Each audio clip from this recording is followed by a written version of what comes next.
Valen merasa bahagia tidak melindungi identitasnya.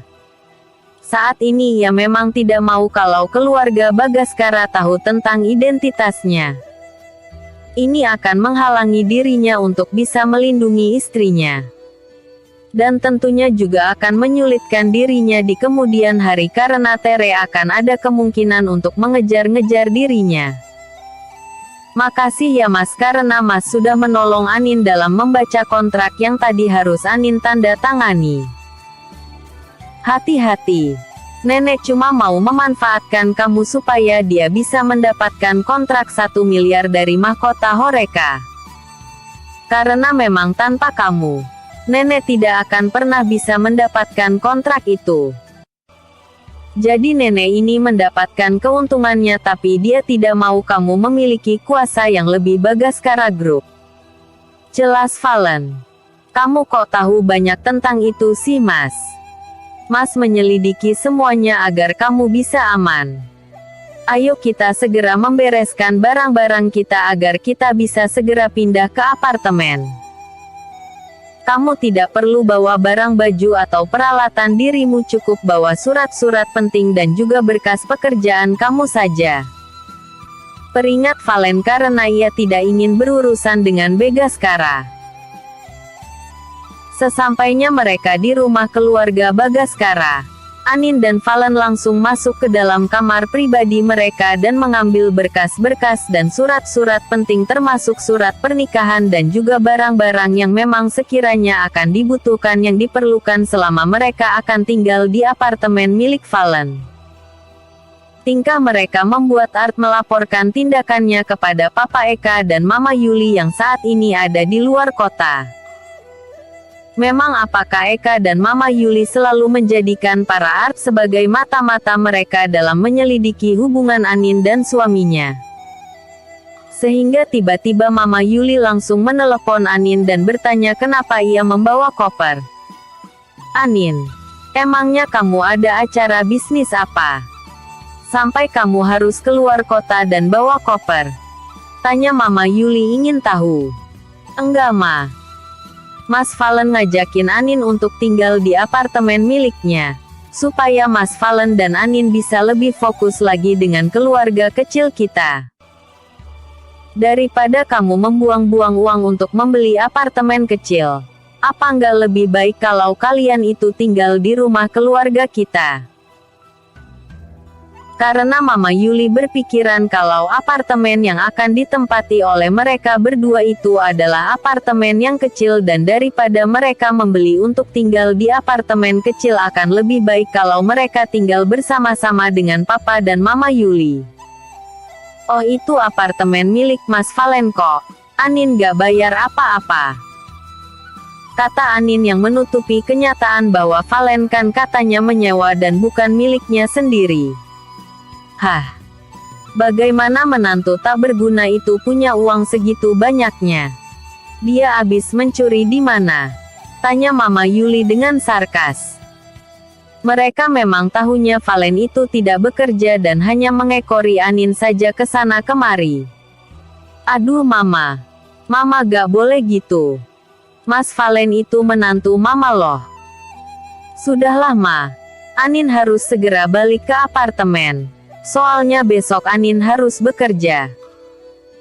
Oh ya, harusnya Mama memberi selamat kepada Anin karena anak Mama ini sudah diangkat jadi direktur pelaksana. Kata Anin sedikit kesal karena mamanya malah menjelek-jelekan Valen. Wah selamat ya, Nak. Berarti gaji kamu bertambah dong. Kata Mama Yuli dengan senang. Bukan hanya bertambah tapi berlipat kali ganda. Kata Anin dengan senang karena bisa membuat Mama dan Papanya bangga. Gajinya sekarang 10 kali lipat kali ganda. Kamu harus hemat. Jangan kamu banyak memboroskan uang. Apalagi untuk suamimu. Biar dia juga bekerja untuk mendapatkan hasilnya sendiri. Kata Mama Yuli tidak suka kalau penghasilan anaknya dinikmati Valen. Iya pasti Anin akan berhemat. Titipkan ke Mama aja, Nin. Iya nanti sebagian akan Anin simpan di tempat Mama. kata Anin tanpa berpikir buruk sama sekali. Nah bagus itu. Ya sudah, kamu selesaikan pekerjaan kamu beberes. Ingat, kamu jangan mau kalau kamu dimintain uang sama Valen. Biar dia juga berusaha.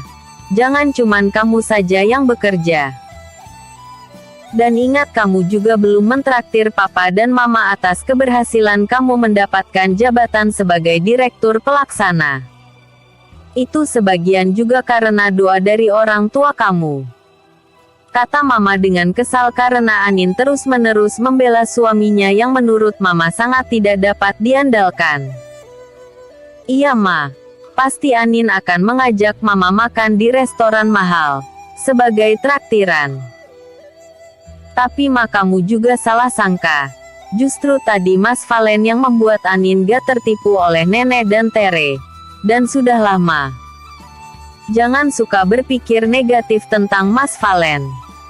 Dia banyak membantu Anin mendapatkan kontrak dengan mahkota Horeca juga loh. Kata Anin lagi-lagi membela Valen. Valen yang mendengarkan interaksi antara istrinya dan mertuanya itu hanya bisa tersenyum senang. Ia bangga dengan istrinya. Sudah cantik. Dia juga baik hati. Anin selalu ingin membuat posisinya dihargai oleh mertuanya. Sekalipun mertuanya tidak pernah menghargai dirinya. Halah, ini paling akal-akalanmu saja supaya mama memandang suami kamu sebagai penolong padahal suami kamu itu hanya seorang perongrong.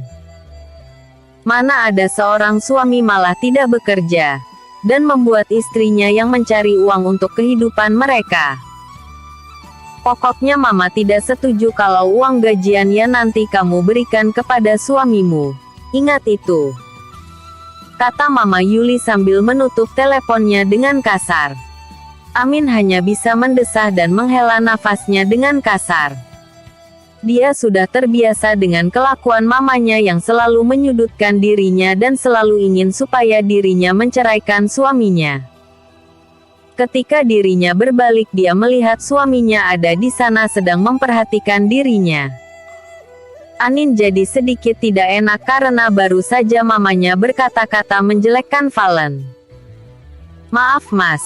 Mas pasti tadi mendengar apa yang dikatakan oleh mama kan? Tolong jangan masukkan ke dalam hati ya. Mas kan juga tahu kalau papa dan mama itu emang suka begitu orangnya.